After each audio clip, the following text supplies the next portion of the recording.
अगर भाई लाते होते तो मैं यूँ वीडियो ही देती। एंड आती मीडिया पे मुझे शौक़ नहीं है, मजबूरी से आई इन बच्चियों की खातिर, ताकि खुद जो बेटियों वाला है इनका भी एहसास करें, चाहे कोई सदका खैर ज़कात ही दे दे। ये पढ़ तो जाएंगी ना, मेरी बहुत हसरत है कि ये पढ़ जाए, और मेरी बेटियों को भी शौक़ है डॉक्टर बनने का। आपके जो बच्चे हैं ये सरकारी स्कूल में पढ़ते हैं? हाँ जी, पहले प्राइवेट जाते थे, अब मेरे पास गुंजाइश नहीं, मैं अफोर्ड नहीं कर सकती, अब सरकारी जाते हैं। छोटे बच्चे हैं, मैं खुद मेहनत मजदूरी करके इनको पाल रही हूँ, इनको पढ़ा रही हूँ। यानी कि वैसे तो गवर्नमेंट जाती हैं और ट्यूशन प्राइवेट जाती हैं। आप पढ़ लिख के क्या बनना चाहोगे? डॉक्टर। अच्छा, डॉक्टर बनना है। इलाज करोगी ये? जी।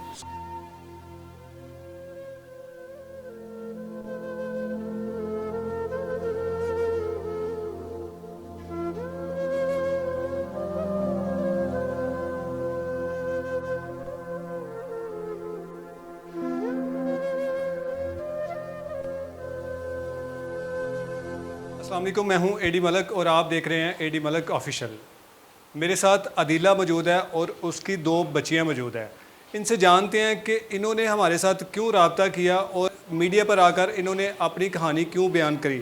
तो इनसे जानते हैं कि इन्हें क्या मुश्किलात हैं, ये किस तरह अपनी निज़ाम ज़िंदगी चला रही हैं। अस्सलाम वालेकुम। वालेकुम अस्सलाम।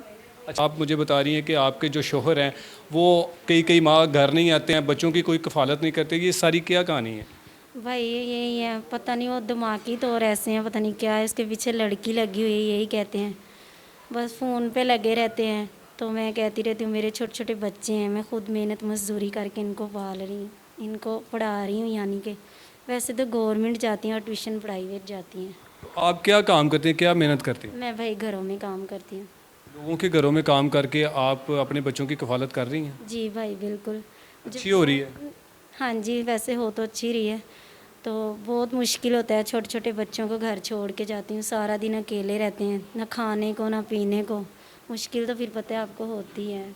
तो बच्चे आपके घर अकेले रहते हैं, तो वो किस तरह आप यानी कि बच्चों को अकेला छोड़ के चले जाते हैं? घर आपका अपना है कि किराए का? घर रेंट पे है, बस कब मालिक मकान भी अच्छे हैं, कभी ख्याल रख लेते हैं, कभी फिर आपको पता है माँ ही होती है। बहुत मुश्किल गुजारा हो रहा है भाई, बहुत। तो शादी को कितना अरसा हो गया आपके? मेरी शादी को हो गया 15-16 साल। 15-16 साल से आपका शोहर इसी तरह आपके साथ रवैया था या कि कुछ अरसे के बाद उसका रवैया चेंज हुआ? इसी तरह था भाई, इसी तरह था, इसी तरह ही रवैया था। वो फिर वालिद नहीं थे, फिर क्या करते, कैसे डिवोर्स लेते। आते ही अल्लाह ने 2 बेटियाँ दी, बेटियों की वजह से फिर नहीं छोड़ा। मैं तो अभी भी चाहती हूँ कि सही हो जाएं, लेकिन वो नहीं होते। नहीं, तो जब आपके पास आते हैं, घर आते हैं, तो तब उनका रवैया कैसा होता है? बहुत मुश्किल से। मेरी बच्चियाँ भी परेशान होती हैं उनको देख के ना, बच्ची भी नहीं अब उनको समझती, पहले प्यार करती थी, अब नहीं करती। ज़ाहिर है बच्चे अब बड़े हो गए, उन्हें पता चल गया कि हमारा जो वालिद है वो उसका रवैया मेरी माँ के साथ कैसा है, हम मेरे साथ कैसा है, हम सब बहन भाइयों के साथ कैसा है। तो ये बड़ा असर पड़ता है बच्चों पर। तो अब आपके जो बच्चे हैं ये सरकारी स्कूल में पढ़ते हैं? हाँ जी, पहले प्राइवेट जाते थे, अब मेरे पास गुंजाइश नहीं, मैं अफोर्ड नहीं कर सकती, अब सरकारी जाते हैं। बेटा क्या नाम है आपका? कायनात। कायनात, आप कौन सी क्लास में पढ़ती हो? और मुझे बताओ कि आपके पापा क्यों घर नहीं आते, क्या वजह है? माँ के साथ लड़ते थे इस वजह से। लड़ते थे? क्यों लड़ते थे? पता नहीं क्यों लड़ते थे। अच्छा, आपको पढ़ने का दिल करता है? जी। तो पढ़ लिख के क्या बनना चाहोगे? डॉक्टर। अच्छा, डॉक्टर बनना है। इलाज करोगी ये? जी। सबसे पहले किसका इलाज करोगी? पापा का इलाज करोगी? जी। बिल्कुल, ये बच्चे आप देख सकते हैं कि यूनिफॉर्म में अभी भी शायद स्कूल से आए होंगे। तो ये बच्चियाँ बहुत ही लायक हैं और इनका दिल करता है कि हम पढ़ लिख कर डॉक्टर बने, टीचर बने और अपने माँ बाप का नाम रोशन करें। किसी की भी कोई ख्वाहिश ऐसी नहीं होती माँ बाप की कि उनके बच्चे ना पढ़ें, और हर माँ बाप की ख्वाहिश होती है कि मेरे बच्चे अच्छे स्कूलों में पढ़ें और पढ़ लिख कर जो उनसे ना वो किसी अच्छी पोजीशन पर जाएं। तो ये लोग इस कदर तंग दस्ती में अपना गुज़र बसर कर रहे होते हैं कि जिसका अंदाज़ा लगाना बड़ा मुश्किल हो जाता है।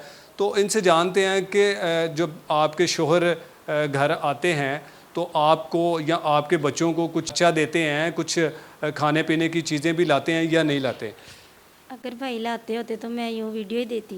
एंड आती मीडिया पे मुझे शौक़ नहीं है, मजबूरी से आई इन बच्चियों की खातिर, ताकि ख़ुद जो बेटियों वाला है इनका भी एहसास करे, चाहे कोई सदका खैर ज़कात ही दे दे। ये पढ़ तो जाएंगी ना, मेरी बहुत हसरत है कि ये पढ़ जाएँ, और मेरी बेटियों को भी शौक़ है डॉक्टर बनने का, और अल्लाह करे इनका पूरा हो। हाँ जी बिल्कुल, इनका मकसद सिर्फ़ एक ही है कि कोई अल्लाह का नेक बंदा, बल्कि कोई नहीं, बेशुमार अल्लाह के नेक बंदे हैं जो कि हमारी वीडियो देखते हैं और फिर बेलौस बिना सोचे समझे ऐसे लोगों की मदद करते हैं।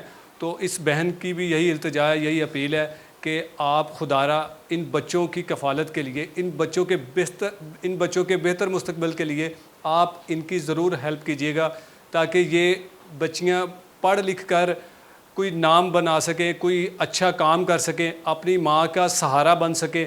तो मुझे उम्मीद है कि आप इनकी ज़रूर मदद करेंगे। वीडियो में ये इनका नंबर आ रहा है, आप इस नंबर पर इनके साथ रब्ता करके इन बच्चियों की, इस बहन की जौन सी है ना, वो ज़रूर मदद कीजिएगा। तो मिलते हैं किसी और वीडियो में, तब तक के लिए अल्लाह हाफ़िज़।